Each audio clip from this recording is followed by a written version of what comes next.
Well, good morning, everyone, and welcome to the Fiber Broadband Association's Fiber for Breakfast. We're now in our fourth episode of 2023. But before we kick off, I'd like to thank Wesco, the platinum sponsor of Fiber for Breakfast, and Nokia, the gold sponsor of Fiber for Breakfast. In DC, both the House and Senate are still organizing their committees and subcommittees.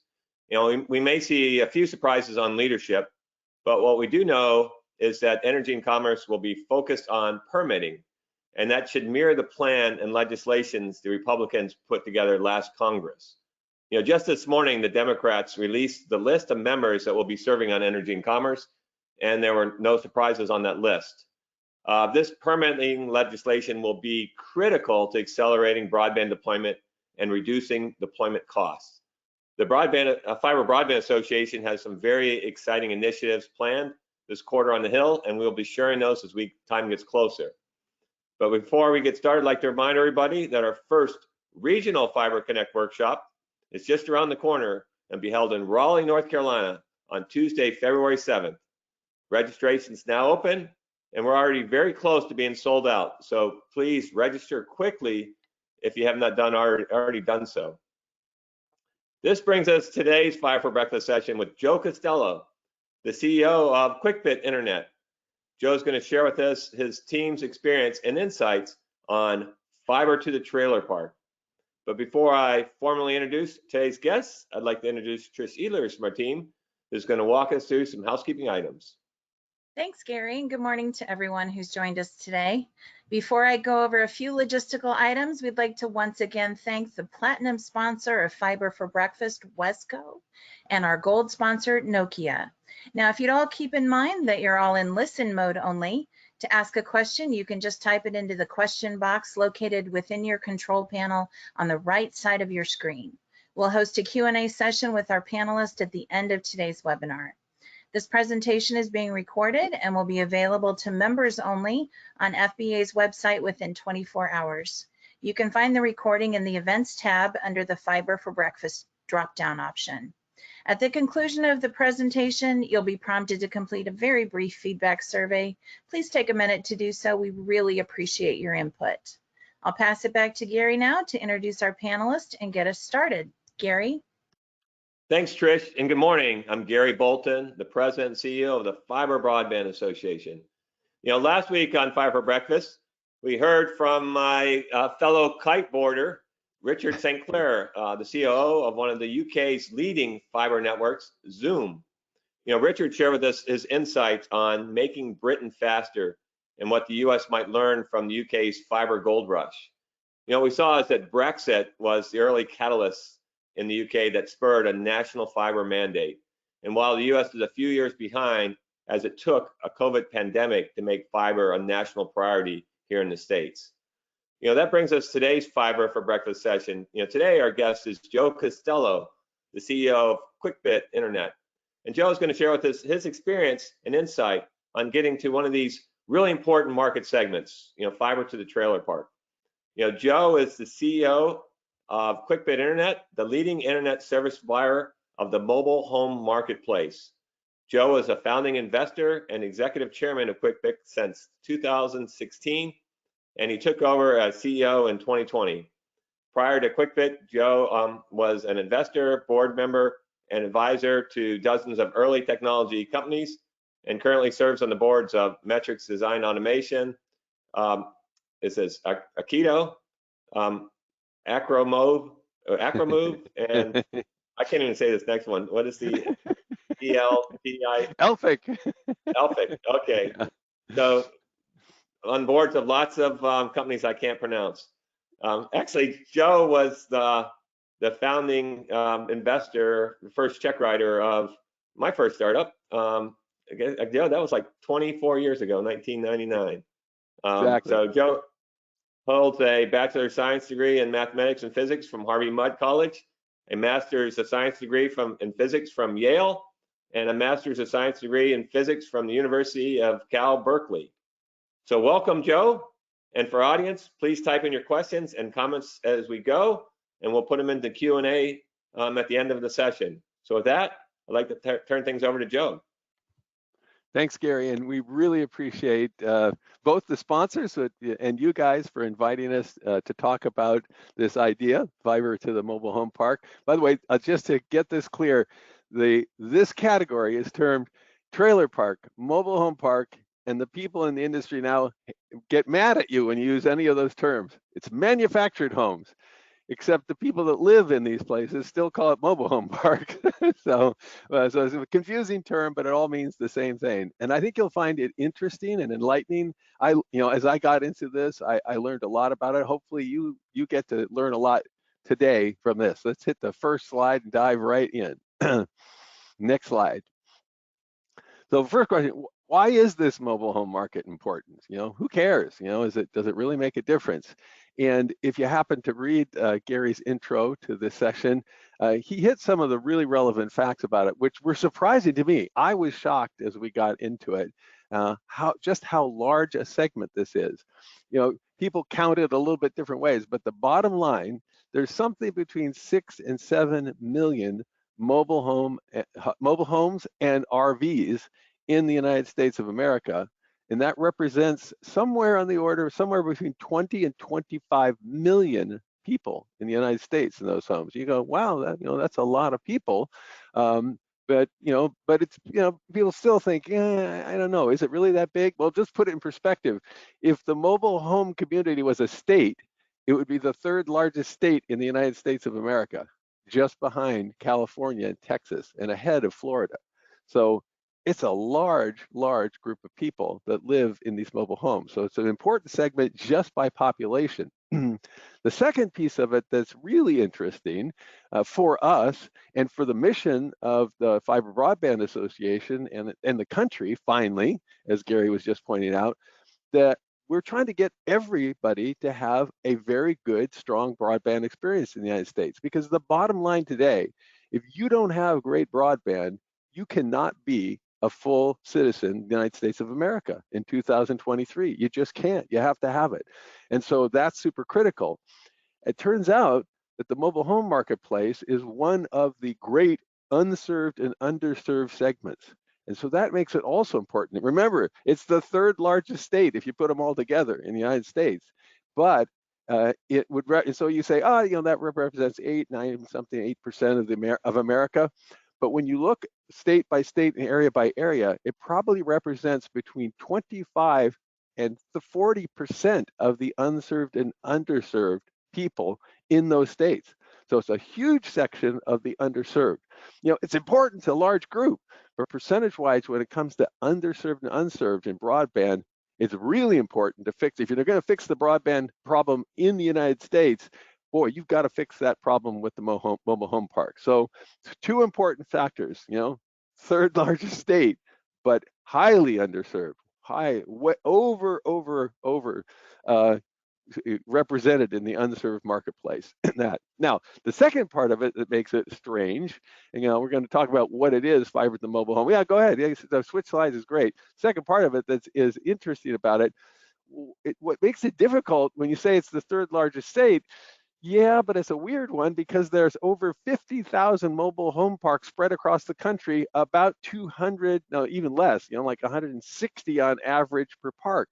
So that's like saying it's a state made up of 50,000 communities of 150 homes distributed across all over the United States. So that makes it really a little bit more complicated, and make it even more complicated is the fact that each one of those cities is owned by a private group. So it's got some very interesting complications. A lot of people, but widely spread out and pocketed together in these little small pockets like tribes in private or communities. So when we say, well, so how do you serve them? We said the title was Fiber to the Mobile Home Park. What do we mean? Well, the second surprise, you might be, I was surprised just how many people there were, how underserved they were. Second surprise, when I say Fiber to the Mobile Home Park and how does it work, you'll go, wait a minute, that's not fiber. Go to the next slide. What we actually are using in the next slide is we are wireless. We're using a 60 gigahertz. Some of you may have heard of this technology, 60 gigahertz wireless technology. the essence of 60 gigahertz. First of all, you probably know that's 10 times the band with the frequency of what we use for Wi-Fi. And the higher the frequency, the faster you can actually transmit data. That's of course why fiber works so great, because you're using light. It also has a ton of bandwidth. People are trying to add bandwidth to Wi-Fi, a little segment here, a little segment here. And measured in hundreds of megahertz, there's 14 gigahertz of spectrum at 60 gigahertz. So it's super fast. There's tons of spectrum, makes it a great potential player for much, much higher speed connections. And the last thing I'll say is, fortunately for everybody in this industry, in the wireless side, for 60 gigahertz, some of the big consumer players spent a fortune, billions of dollars over a decade, trying to get it into the mobile phone, never could get the power equation right, so abandoned it for that. But it's a perfect technology for wireless point-to-point and point-to-multipoint access. Next slide.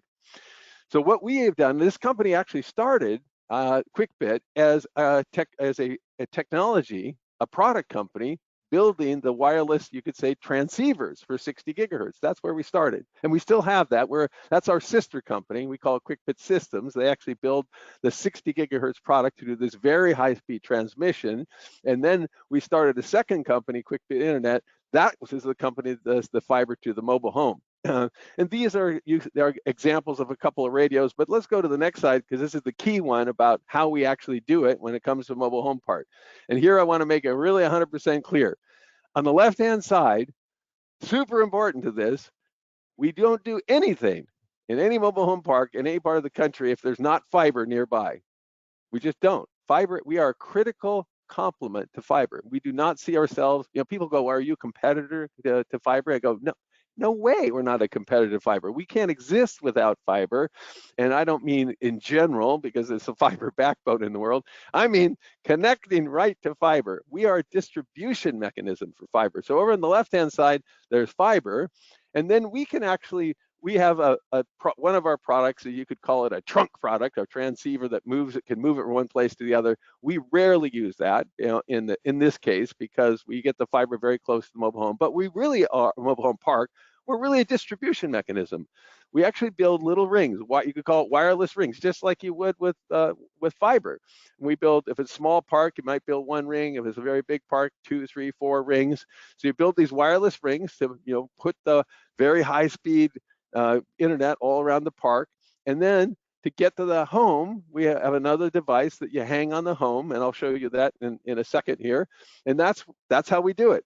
Connect the fiber on the left, distribute it in rings around the park, and then from those rings, boom, beam it down to each home. You put one transceiver on each home, and that's how you get this thing distributed.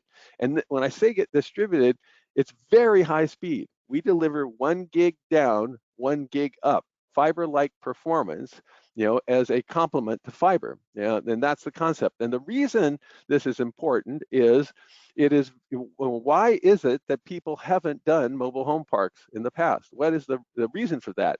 Well, they're small, they're private property, and it's not very economically to go in there and install fiber. It's very difficult. And the truth is, for a lot of people in the past, why these people had very, very poor internet in mobile home parks, not only was the complication of what I just said, small, a little bit complicated private property, but they also looked at them as, well, they're low income people too. I'm not sure I can make much money on these folks. And so the beauty of this technology for us is we can actually distribute, when we have fiber on the left-hand side close by, we can distribute that very great fiber experience to lots of people very quickly, very rapidly, and very inexpensively, which is a perfect way to deliver this kind of service, fiber-like service in a mobile home park. Next slide. And on the next slide, this is just a quick little picture that, that's a classic, thing. That's one of our guys installing in a mobile home park. And there, I don't know if you can see it up on the upper right side of the building. That's our transceiver. That's what we install on the customer's actual unit. So, there'll be a ring, as I said, of these around the park, and we install that on a particular unit, and we put an access point inside. Boom, they're off and running. Next slide. So how we've been doing on this, and then if you go to the next slide, I'll give you a quick summary of where we are. So we started this company in 2022. When I say that, we did a little experimentation in 2021. In 2022, we went full bore. Last year, we contracted 50 parks with 12,500 sites in 8 states. It's, California, Nevada, Arizona, Texas, Wyoming, Louisiana, Florida is where we are so far. Oh, Oklahoma, I forgot Oklahoma. We just did one there. So far of those 50 parks contract, we deployed 15 with 6,000 sites, and we have already 1,000 subscribers. And we're just going like gangbusters, deploying more. To give you a feeling for the growth on this, our target for this year is 150 parks with 50,000 sites. Sites means obviously homes in this case. So by the end of this year, we'll have over 60,000 home sites that we are, I guess in the terminology, you could say we're passing by, we're passing that many homes, and we'll have 12,500 subscribers. So it's going great. And if we go to the next slide, I'll explain why we're doing so well in this space. We'll talk about the customer experience. So next, if you go to the next slide, this is what we have to offer people. We offer the people in these mobile home parks $50 a month. It's a gigabit down, a gigabit up. Everything's included. Like, you don't have to pay any special fees, no equipment rental, no installation, no contract. Actually, we're an anti-contract. We give you 1 month free to try it out, which is really important to these guys. I'll talk about that in a second. And we guarantee that we're not gonna change the price for at least 2 years, and no data caps. Now, that is kind of for the mobile home park resident, the perfect set of features for them. And that at the bottom, we hear that's the most common phrase at the end when we're talking to people in these parks. I go almost every weekend to a park launch. So I've gone to, of all those, I've gone to all but 3, I think, of the park launches that you saw there ahead. And as you talk to the customers in these parks, their first reaction is they really dislike. You could even say hate internet service suppliers. So as soon as you say they come in all grumpy and nasty, and we have like a taco truck and things like that to entice them here, and they'll go, I wasn't even going to come, and a bubble over my head is, but you wanted a free taco, I know. And so then they'll start talking. I said, well, why? And because I hate you guys. And why do I hate you? Your service is terrible. You give us these promotional things, and then the price goes up and up and up. You never perform like you say you're going to perform, and on and on and on. We've gone to parks where they have literally no service, where they actually have to use their mobile phone as a hotspot. That's what they got for service. We got many of them have the water tower service, where someone's put up a Wi-Fi thing on a water tower nearby. Even when they've got cable, some of these guys have cable. You say, well, why is that so bad? Well, as all of you guys know, in the fiber world, all cable's not equal. It depends on what kind of infrastructure you put in for the cable. Literally, what's your cable, and then what's your electronics. But we've gone into parks, where the cables are old stuff that rodents have eaten through. People will talk about not having service with cable for 2 or 3 days at a time and intermittent. So they get the low end of the totem pole on service, even if there's cable in these areas. So they've had terrible service. They have not been treated great as a customer. It's very expensive, especially when you combine what they're paying for internet with what they pay for television in these places, which is often DirecTV or something like that, or cable. And of course, if you don't have great internet, you don't have any choice on television. You can't stream it if your internet is poor. So once they go to great internet at $50 a month, changes their life in many, many, many ways. I'll give you one example. In one of the early parks we did, there was a family, and they were living in an RV in the mobile home park. Some of them are combined; they have both things. And they said it was a family of 4 kids, mom and dad. Dad was a construction guy. The mom was a lecturer at the San Francisco State, and they decided they'd had to commute. The only place they could afford, they had to commute for hours to do their jobs.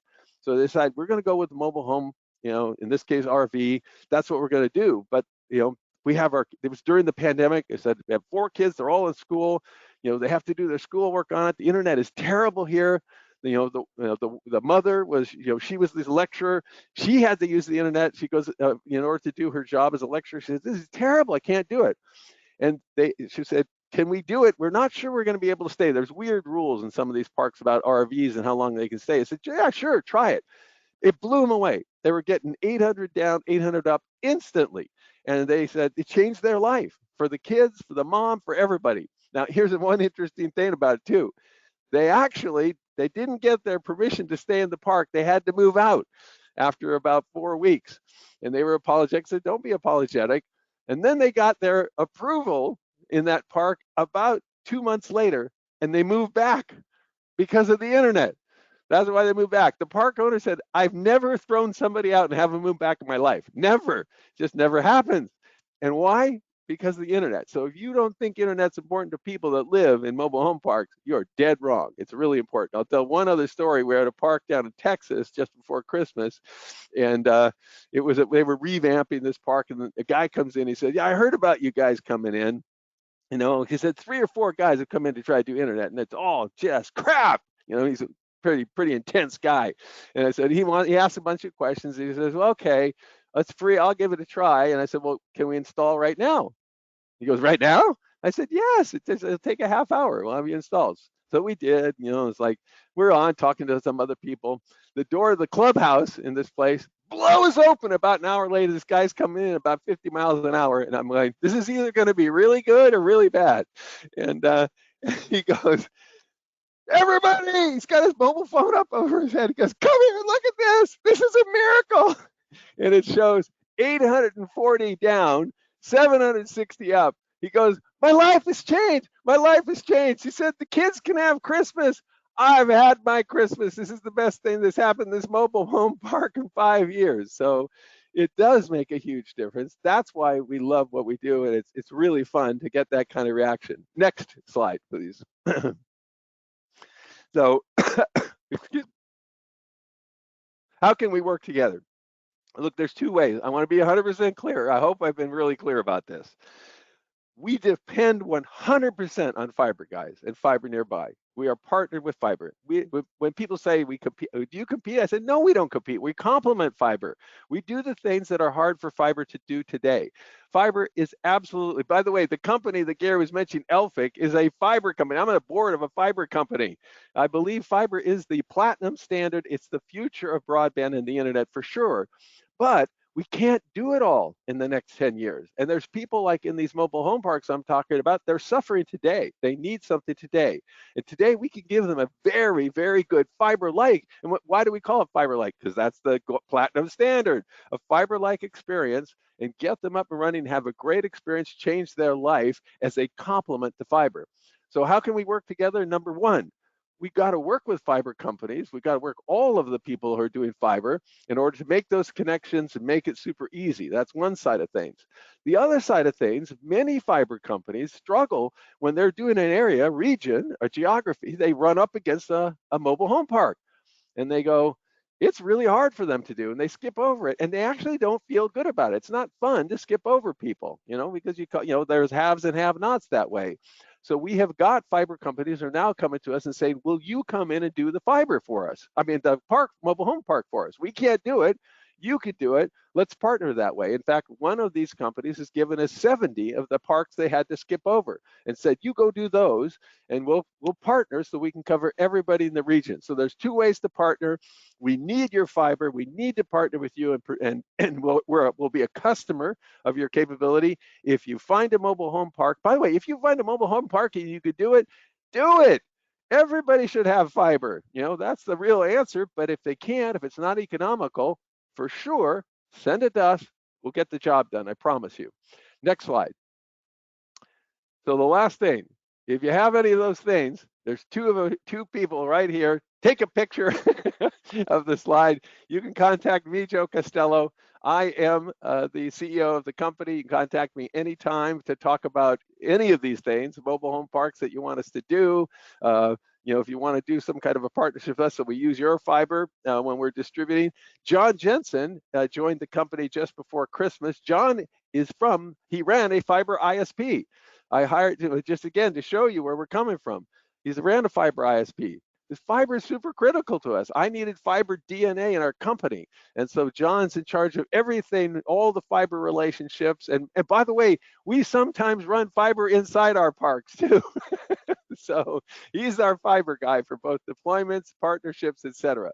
So if there's anything about this that turned you on, or you saw an opportunity, there's a park you'd like us to do, or you'd like to work with us in actually distributing some of your fiber broadband capability into parks, give us a call, check it out. We're both going to be at Metro Connect down in Florida Monday and Tuesday if any of you happen to be there. With that, I'll stop, open it up to questions, and thank you once again, Gary, for having us here. Joe, always a pleasure, and tons of questions come in. So maybe start with, all these mobile home parks and RV parks are private. How do you, that seems like that'd be the biggest challenge, is to deal with all the owners, and that doesn't seem like it'd be always that easy. What's your it's a great question, and whoever asked that question must have experienced it because it's true. They can be sometimes a little bit grumpy themselves, not just the people in the parks, but the owners of these parks, and it is private, and they've had not good experiences in the past, many of them, about it. And so, and they think there's a trick. They think we're out there begging for money and we're going to try to, jack them up for some cash. So there's all that going on. But here's one of the keys why we're successful. We only do mobile home parks. We don't do anything else, just mobile home parks. So yes, it did take us 6 months to a year to actually figure out how to sell to those guys. And we have a specialist team. We market there. We go to their trade shows. We work with them. And, they are from Missouri. They want to see that you're not a fly-by-night, internet BS artist, so they're checking you out and they watch the time and grade. Are you really there? And then they'll listen. So we have a specialist team. We focused on this area. It is not the easiest thing to do. And by the way, some of them, like anything, when you're focused on a market, I realize the problem most fiber guys, you're geographically focused. You get what you get in terms of mobile home parks. You run up against the guy. If the guy is really grumpy, you either deal with them or you don't. We don't have to do that. We can go, we'll say, be polite, be nice, leave him, move on to the next guy, and come back to him later, because we know we're going to get him eventually. Just like fiber knows they're going to get every home eventually. So when you're going into a lot of questions around this, but as you're going to all these manufactured home parks, they're in other service providers' territories. Do they view you as competitors? Do they welcome you in saying, hey, this is an area that we just can't serve, and we'll drop fiber off for you and partner with you? And how does that? It's a mixed bag, but the mix is really lean in the sense that I'd say only 10% of the time do we see any competitive reaction. In general, they don't care. They just don't care because they see them as difficult. They've been hard to service, because again, it's a small private community with all the things you said about the management, et cetera, and they look at them as low income and problematic. So they tend not to, we don't see much of that competitive reaction to it at all. And on if it's a true RV park where it's a lot of transient, does that work for you guys, or does it have to be more semi-permanent? No, we can do either. We started with the permanent, and not the RV and the transient stuff. And then about middle of last year, we did an experiment in one of our parks that had an RV section, and there we just do it differently. In the one, they're like a resident. The ones that are not transient are kind of like a residential home. You put in an installation, you build them that way. The ones that are the transient, actually, the park owner, we build the infrastructure for them, and they rent it out. So they're the guys selling it to the RV guys instead of us. Okay, so your equipment stays at the site, and then they just connect to that equipment. Exactly right. So which is, by the way, that has gone wild. That's a great feature for them. They love that, because the RV guys really want great internet today. It's their number one ask, and then this gives them a little way to run their own business to do it. Well, Joe, there's a ton of questions that you've sparked up here, so I'm going to have to send these to you that you can follow up with. But, as always, just really appreciate getting together with you, and I really appreciate you sharing your insights on one of this really important and challenging market segments. And I want to thank everybody for joining us today, and look forward to getting back together next Wednesday. We're going to be discussing building the internet the way it should be with Jody Kraft, the president of Live Oak Fiber, as he shares how building a world-class fiber network deliver the fastest broadband internet to homes and businesses in Glenn County, Georgia, and Okaloosa County, Florida. So these are these are interesting areas because they're resort coastal areas that have a lot of very rural agricultural sections. So this will be a really great conversation. Thanks, guys, for joining us. Thanks again, Joe, and we'll see you guys next week. All right, bye-bye. Thanks, Gary.